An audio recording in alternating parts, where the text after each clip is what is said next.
though I have a lot of ideas about history. We have to understand history impassioned. We have to understand history as objectively as possible. Because understanding a plant, an animal, objectively is a possibility. But understanding our own history becomes written subject. And therefore, being a students of education, we have to understand history dispassionately and objectively, and without taking sides, without infusing our subjective interest in understanding the history. So that you have to do in the course of time. But having said this, what is the importance of this particular day on this day of? On 1950, 26 January, the Constitution declared that we are going to be a democratic country. And a democracy that is wedded to parliamentary democracy. And parliamentary democracy believes in collective responsibility of councils of ministers. Whatever the decision implemented by an individual is collectively decision taken by the ministry as a whole. So therefore we have a tendency particularly to attribute everything to a particular individual.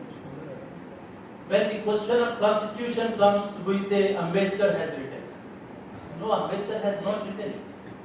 Ambedkar has taken an active part in the group of 300 people and led the process of drafting a constitution.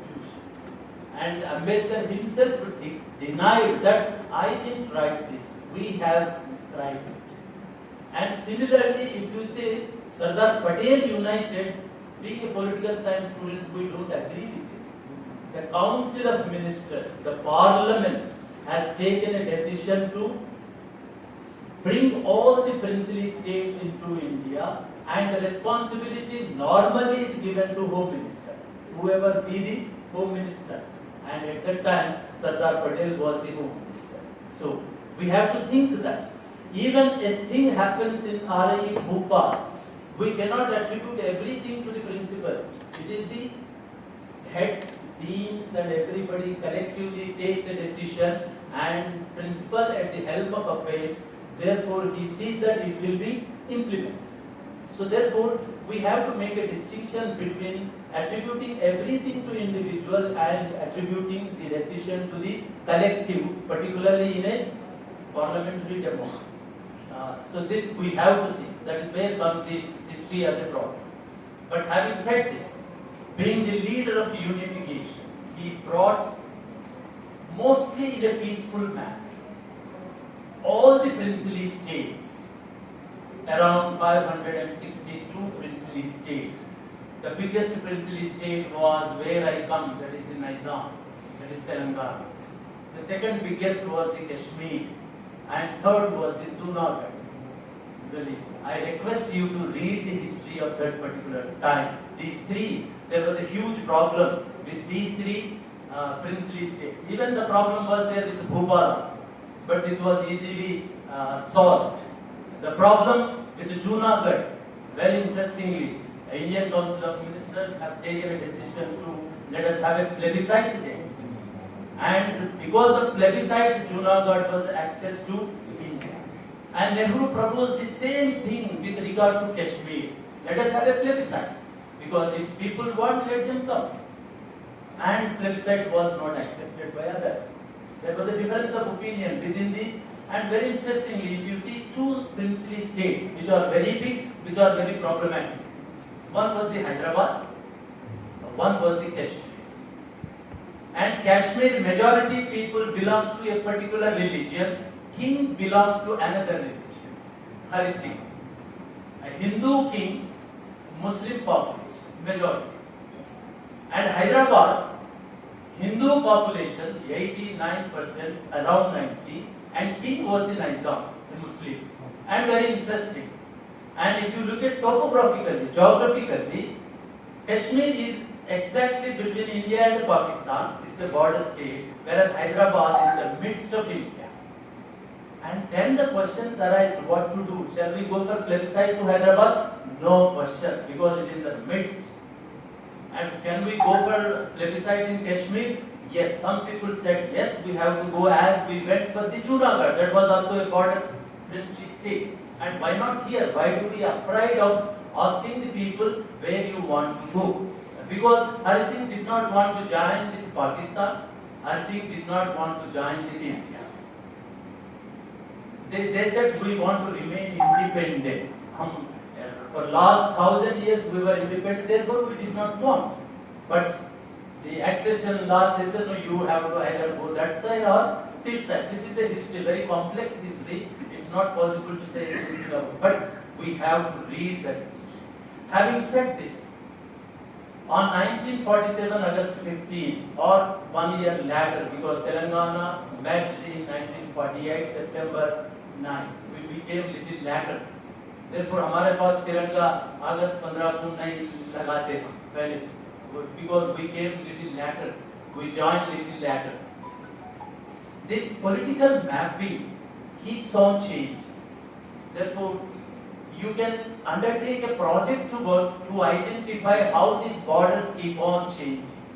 One student did maybe 7 years ago, for last 1,000 years, what was the map of this particular part that we call now India. And if you see that how dynamic, how volatile the boundaries keep on changing. So this is what. And one is geographical unification done. We welcome it, we cherish it, and we value it. Now the second point, which is very important, is how to unite the people. That was the question. And what is the common thread that unites us? Because a diverse country, linguistically, religiously, culturally, geographically, and in fact India is never considered as a country, it is taught as a subcontinent. In political science we study it as a subcontinent, because all features of subcontinent are present in this particular country, geographically, climate-wise, food-wise, cultural-wise, everything. And how to unite this country, not only geographically, but also emotionally. And that is a question. And what is the common aspect that can bring everybody from Kashmir to Kanyakumari, from Junagadh to Sikkim? What is that aspect that can connect us? That we have to explore now. I believe, being a teacher, even in Constituent Assembly, people thought the thread that connects everybody from bottom to top is the education. It's not the religion, because religion fundamentally divides. Food habits divides, culture divides, geographically divides, climate divides. It is only the education. And that is why in Constituent Assembly, that is why in the constitutional makers very consciously thought that let us create a common school system in India, so that every child, wherever he or she born, let them think that we have an opportunity to grow in this particular country. And therefore, let us identify with the country. And Kothari Commission also said, unless we bring a common school system which develops a common idea about India, emotional attachment to this country, there is no possibility of bringing together everybody. But 75 years of history says we miserably failed to bring common school system. Our school system day by day is becoming more and more uncommon. And how can I expect a child who is not getting ample opportunities to feel that this belongs to me, as this belongs to that individual?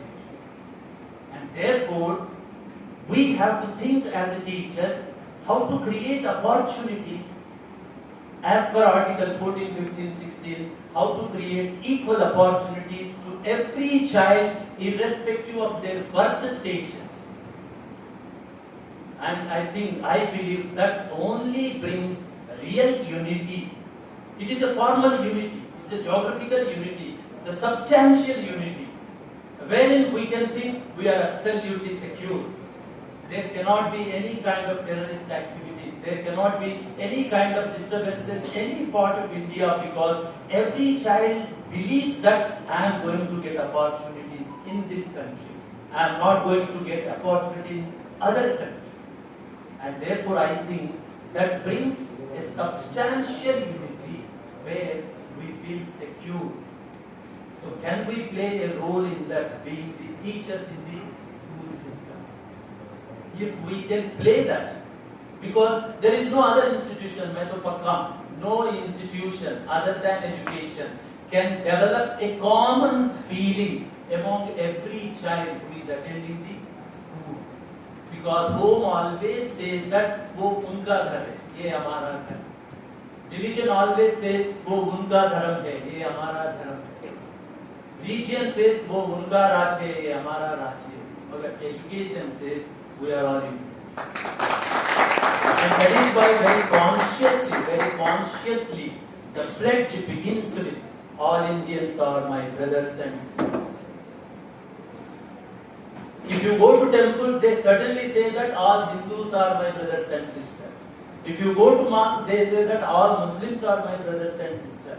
But if you go to school, they say all Indians are my brothers and sisters. I think, can we do? This is the day we have to think in this way. Otherwise, India are known for celebrations. Every other day we have a celebration. Celebrating means identifying the role of the contemporary generation, what role we have to play in beautiful India. Not only strong India, but also beautiful India, which can be a role model to the world. As a strong nation, America is a role model to everybody. Russia is a role model. But as a beautiful nation, we need to project India in that way. I think this day in that sense, because otherwise we are not politicians, we are teachers. And teacher wants everybody's growth. Every child should grow according to their potential.